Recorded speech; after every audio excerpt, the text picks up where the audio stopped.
আজকালকার যুগে প্রতিটা মানুষ কম বা বেশি ঋণের ভার কিন্তু বহন করছে।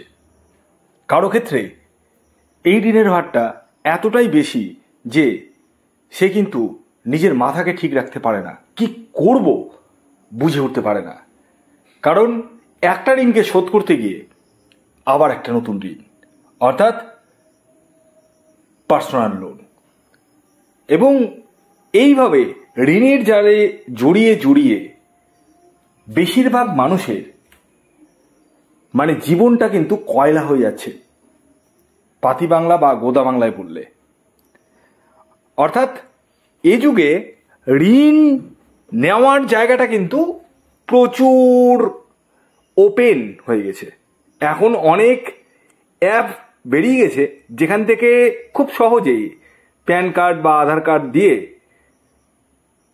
10 মিনিট থেকে 15 মিনিটের মধ্যে অ্যাকাউন্টে টাকা ক্রেডিট হয়ে যাচ্ছে। আর এই রকম ঋণে পড়েও কিন্তু অনেকে ফ্রড হয়ে যাচ্ছে। ফ্রড মানে ঋণের টাকা শোধ করেও কিন্তু ওরা বলছে যে টাকা শোধ করা হয়নি। এবং এই রকম সিচুয়েশনে একটা মানুষের জীবনে কি ঘটে সেটা আমি খুব ভালো করে জানি। একে তো ঋণের বোঝা, তার মধ্যে পেমেন্ট করেও যদি বলে যে পেমেন্ট হয়নি। তো এই ঋণ জিনিসটা অ্যাকচুয়ালি কিন্তু ঠিক নয় বা উচিত নয়।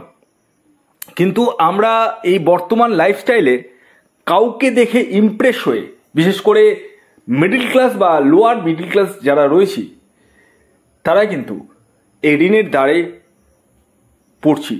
কারণ কেউ আইফোন কিনলো, সেই আইফোন দেখে দেখি আরেকজন আইফোন কেনার শখ জেগে গেল।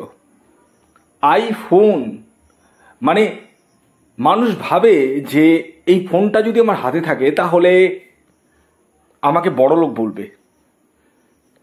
কিন্তু আমি দেখেছি 85 to 90% আইফোন ইএমআই এ উঠছে। EMI equal monthly instalment. তো এই ইএমআই আইফোন নিয়ে আমি বুঝে পাই না যে কি লাভ হয়। শুধু আইফোন বললে ভুল হবে। এখনকার যুগে ছোট ছোট বিষয়ে মানুষজন কিন্তু ঋণ নিয়ে নিচ্ছে এবং এই লোনে পড়ে প্রচুর মানুষের জীবন কিন্তু নষ্ট হয়ে যাচ্ছে, পরিবার কিন্তু নষ্ট হয়ে যাচ্ছে। আমি বেশি ডিসক্লোজ করব না। তো এই ঋণ থেকে মুক্তি যদি পেতে চান তাহলে কি করবেন সেটি আমি অবশ্যই বলবো। কিন্তু তার আগে একটা বাস্তুগত ত্রুটি বলে দিই। যারা যে বাড়িতে থাকছেন সেই বাড়ির ডায়াগ্রামে আপনারা দেখুন যে বাড়ির পূর্ব দিকে ইস্ট বা নর্থ ইস্ট এই জায়গার মধ্যে সাবমার্সাল রয়েছে কিনা। যদি থাকে ঋণে ডেফিনেটলি পড়বেন। দেখুন পূর্ব দিকে সিঁড়ি রয়েছে কিনা, যদি সিঁড়ি থাকে তাও পড়বেন। দক্ষিণ দিকে যদি দরজা হয়, সদর দরজা, ঋণে পড়বেন। লিখে নিন, এগুলোই ফর্মুলা। তো আমাদের জীবনে কিছুটা পজিটিভ বা কিছুটা নেগেটিভ শুধু নিজের ব্যক্তিগত বাচ্চাটাই কিন্তু শেষ কথা বলে না, যে বাড়িতে থাকছি সেটাও কিন্তু শেষ কথা বলে। তো যারা নিজের বাস্তু বিচার করবো ভাবছেন, বাস্তুকে প্রতিকার প্রতিবিধান করবো ভাবছেন, তারা যোগাযোগ করতে পারেন স্ক্রিনে দেওয়া হোয়াটসঅ্যাপ বুকিং নাম্বারে। আজকের ভিডিওতে আমি ছোট্ট একটি ক্রিয়ার কথা বলবো। সেই ক্রিয়াটি কিন্তু আপনাদেরকে করতে হবে।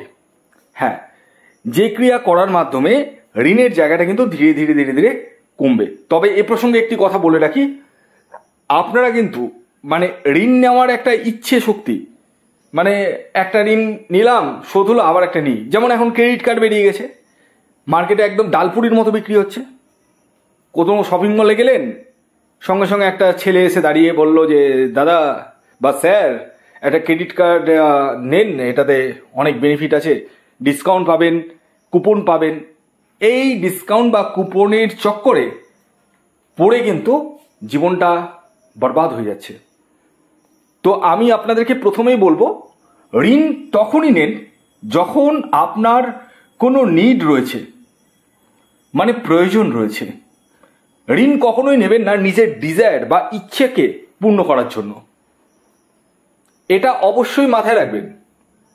তো আমি আপনাদেরকে এখন যে ক্রিয়াটির কথা বলবো, সেই ক্রিয়াটি আপনাদেরকে অমাবস্যা তিথিতে করতে হবে। কি করতে হবে ভালো করে শুনুন। একটা কলা পাতা নেবেন, আর কখন করতে হবে সেটাও বলে দিচ্ছি। এটা গভীর রাত্রে করতে হবে। আপনি একটা কলা পাতা নেবেন, তার উপরে একটুখানি সর্ষে, কালো সর্ষে, কালো সর্ষে দিবেন এবং তার সঙ্গে একটা লেবু দেবেন। লেবুর সাথে তার নিচে, লেবুটা যে দেবেন তার নিচে পান রাখবেন, পান পাতা, এবং সেই পান পাতাতে কি লিখবেন আমি বলে দিচ্ছি।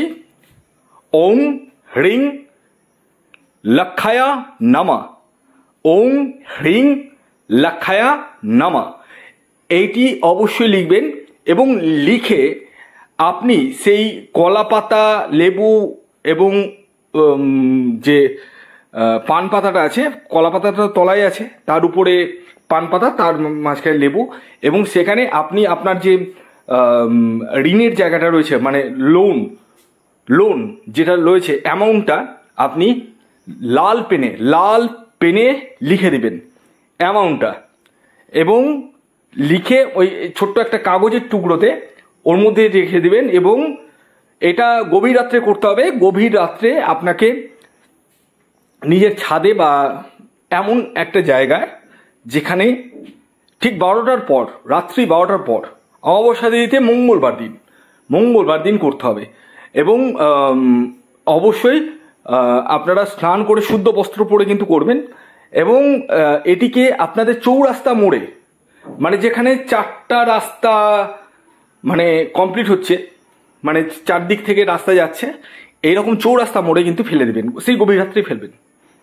এবার ওইটার উপর দিয়ে যখন কেউ পাস করবে বা পা দিয়ে দিবে, তখন তার জীবনে কিন্তু ঋণটা চলে আসবে, আপনার কাছ থেকে আস্তে আস্তে কাটতে লেগে যাবে। এটাই হচ্ছে মহা টোটকা। আপনারা করে দেখুন, ডেফিনেটলি আপনারা কিন্তু রেজাল্ট পাবেন। আর আমি একটা কথা বলি, যারা নিজের ব্যক্তিগত জন্মছক বিচার করবেন ভাবছেন, তারা যোগাযোগ করতে পারেন, এবং নিজের বাস্তুর প্রতিকার করবো ভাবছেন, তারাও কিন্তু এই হোয়াটসঅ্যাপ বুকিং নাম্বারে যোগাযোগ করতে পারেন। খেয়াল রাখবেন, এটি অনলাইন সার্ভিস এবং এটি ফ্রি সার্ভিস নয়। ধন্যবাদ।